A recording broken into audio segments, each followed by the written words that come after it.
Hello, good evening, and welcome back. More rioting in France. I know this isn't just yellow vest protests, which now have been going on for over a year, but it is more people getting involved. And why is this? Well, Macron is letting his people down more and more each day. And as the yellow vest proved over a year ago that, hey, this is enough, this is the straw that broke the camel's back, now a precedent has been set for rioting and protests to happen on a more regular basis. So now, when it might not have happened before, it certainly will now. Which suggests to me that unless Macron can pull something very special out of the bag, then he is going to be gone at the next election, or maybe before, depending on how much people wish to depose him. So from the BBC, Macron pension reform, France paralysed by biggest strike in years. And you might remember back when they tried this the last time pension reform, I believe in 1995, that they then had 3 weeks of turmoil afterwards just to try and put the country back together again. Because, of course, the fuel is really what keeps the country together. And that's been mentioned many times in various countries around the world, that when a protest really wishes to take hold, they can take out the fuel supply almost straight away. And the same has had historically in the UK as well with strikes, that once that fuel supply is depleted, then not only can you not have your transport to move around as freely as you would have done before, but then, of course, all your food and any of your other important vital supplies, repair work, anything like that, cannot be gotten to you, and therefore people really feel the full force of it and protest, understandably. I believe the phrase is that society is just 3 meals away from a protest. So, France's largest nationwide strike in years has severely disrupted schools and transport. Workers are angry about planned pension reforms that would see them retiring later or facing reduced payouts, which is all for why a private pension is a better idea.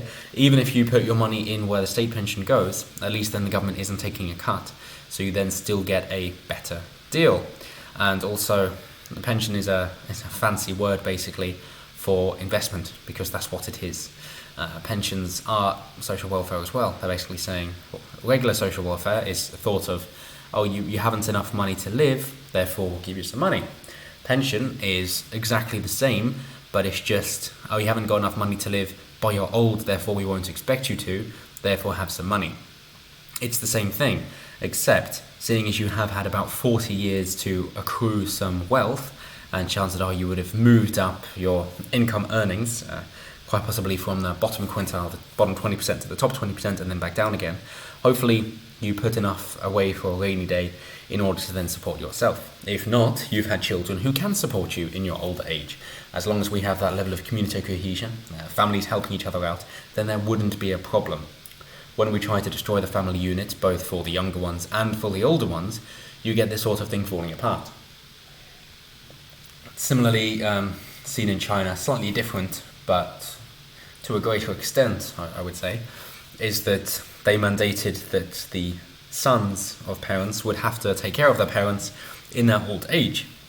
Combine that with the one-child policy, which is that the government would not help support any more children than the first one, so it wasn't a strictly one-child policy per se. They then were, of course, drowning their daughters because they were not the insurance policy that the sons were, as the sons would be taking care of them in their old age. So essentially the sons are their pension plan, and when China was saying that you might not get a pension plan, then they kill off the offspring that would not give them that retirement insurance. But back to France. More than 800,000 workers from a wide range of professions demonstrated against the changes. Some cities saw clashes between protesters and police. President Emmanuel Macron wants to introduce a universal points-based pension system. Points-based is on the amount of days you've worked. So this is the labour theory of value, which is just that you're working more, therefore you should be earning more, which, as we all know, isn't true, because depending on how you work and what you put your time into, you will get different results. So, clearly not. And that doesn't have to be from a capitalist standpoint. You could just see it as, if you spend an hour a day in the gym just sitting down, or if you spend it actually working out, your results on your body, and also your mind, will be very, very different. You've put an hour of time in, but what you're doing with those hours is just as important as how many of those hours you're putting in. So that's destroyed it immediately without any mention of capitalism whatsoever. And everybody can test that for themselves. So this would replace France's current system, which has 42 different pension schemes across its private and public sectors, with variations in retirement age and benefits. So it's more collectivizing. So it's slightly ironic then that the unions are fighting against more collectivism and fighting more for individualism. They wish to make their groups smaller, put up barriers and walls between their groups. As one official, union official, Christian Grole of the Force Ouvert, workers' force, said, "What we've got to do is shut the economy down. People are spoiling for a fight." Since coming to power, Macron has pushed through other reforms, including relaxing labour laws and cutting taxes for businesses. Too little, too late. Speaking of late, what is the latest? So more than 800,000 people had joined demonstrations in more than 100 cities across France. It really is a national uprising, the Interior Ministry said. The CGT union said 1.5 million people had turned out, including 250,000 in Paris, joining the Gilets jaunes, the yellow vests. The CGT also said workers have blocked 7 of the country's 8 oil refineries, potentially causing fuel shortages if the strike continues. And there we go. As soon as that happens and the officials then can't get the support that they thought was guaranteed, as in just that fuel support for their defence as well as their food, then they will cave. It is the modern equivalent of putting an enemy castle under siege. In Paris, popular tourist sites including the Eiffel Tower, the Musée d'Orsay and the Palace of Versailles were shut for the day. Moving on. Police in Paris had arrested 71 people, officials said. Numerous reports of vandalism in the city. Violence was also reported in Nantes, Bordeaux and Rennes. So transport, what has the actual effect been, given that, gone over loosely the pension plans. So 90% of high-speed TGV and intercity trains were cancelled. In Paris, 5 of the city's 16 metro lines were running. Train operators Eurostar and Thalys cancelled at least half their services linked Paris with London and Brussels. Eurostar operator reduced timetable until December 10th. Hundreds of flights were cancelled. Air France cancelled 30% of internal flights, 10% of short-haul international flights. EasyJet cancelled 223 domestic and short-haul international flights and warned passengers to expect delays. And the strikes of air traffic control have been going on for quite a long time now as well. Meanwhile, and this links into the story from last time about Extinction Rebellion gluing themselves to electric buses, the Extinction Rebellion group said it had sabotaged thousands of e-scooters by painting over the QR codes that smartphone users scan to unlock the vehicles. So yes, you had some people clashing with police and saying, hey, this is our livelihood that you're really going after. Meanwhile, the really hardcore Extinction Rebellion crowd, they painted some QR codes. Really using their big dick energy there. And e-scooters, you might think, well, aren't they electric? Isn't that what Extinction Rebellion wants? I mean, what's the plan with this? Are they actually little gas guzzlers? No. It's because e-scooters, despite being widely viewed as an ecologically friendly form of transport, actually required large quantities of energy and resources during their manufacture and had short life cycles. Wow, they have actually dug a bit deeper.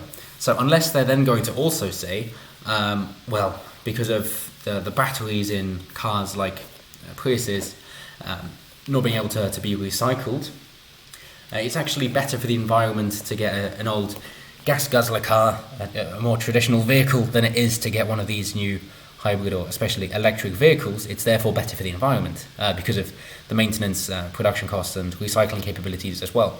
If they wish to go down that route, then well done, you actually have some self-awareness, but you're not relying on future technology making things better then. So you have self-awareness for the present, but you don't understand the future. Fair enough. And if you wish to go the other way, then they're going to say, well, you can only have bicycles, but at that point then they're going to say, well, no, because of what is required to manufacture and maintain bicycles, in which case you can only walk around, but then what about shoes? In which case, what about clothes? What about homes? Where does it stop? I would say they wish to resort to some sort of hunter-gatherer tribal scenario, in which case just go join the Amish and then you have a much better sense of community and you'd probably be happier. Which, as an aside, of course, with the Amish, when the people turn of age, they have to go live in modern society for a couple of years, or at least a year, I believe, and then they're given the choice to stay away or to come back, and most of them choose to come back because they prefer that level of human interaction, even if it is at the cost of technological advancements. So yes, Extinction Rebellion, go join the Amish. I'm sure you will actually be much happier, and then you won't hear of the news either, so go for it. Actually make that difference there, instead of relying on this system which you think is so bad. I think have a big Amish revolution, that would be ideal. So how do French workers view the reforms? So let's just move on to see what is actually happening. So they're saying how much support is there? 69% support, backing strongest amongst 18 to 34-year-olds, who are more socialists and not wanting to have to support their parents, of course. They'd rather just tax the rich and all that, not understanding that they would then leave. Gilets jaunes protesters have said they plan to join the demonstrations as well. So his reforms say they would reward employees for each day worked, awarding points that would later be transferred into future pension benefits. Yes, let's convolute the system some more. But yes, leave it to the individual.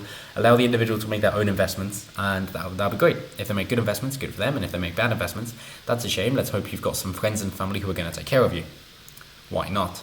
And as you get older, for most of the time, your mind would still be worthwhile, so you can still offer people valuable knowledge getting into your old age. And then for the final little bit, when your mind is completely gone anyway, then that's up to the people who love you and care for you if they wish to keep you alive if you're that dependent. But at that point, you're too far gone to know what's going on.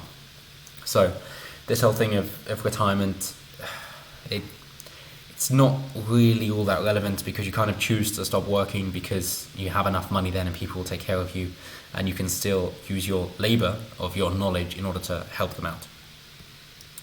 So let me know what you guys think down below, if you think this is a fair analysis, if you think they have reason to strike, if they're striking for the right reasons, and how you would respond in the UK, how that would differ. And if you think that in the UK we are very much on the cusp of having these large-scale protests as well, what with Brexit being the primary tipping point. But if much more goes to shit like that, especially if we have more Islamic terror attacks, then at some point we will turn to the streets and there will be no stopping us. As they say, the British are slow to rile, but almost impossible to stop once they've been riled. So let me know what you think down below. Remember to like, comment, share, subscribe, all that good stuff. Thank you for the support now and always, and until next time, have a good one.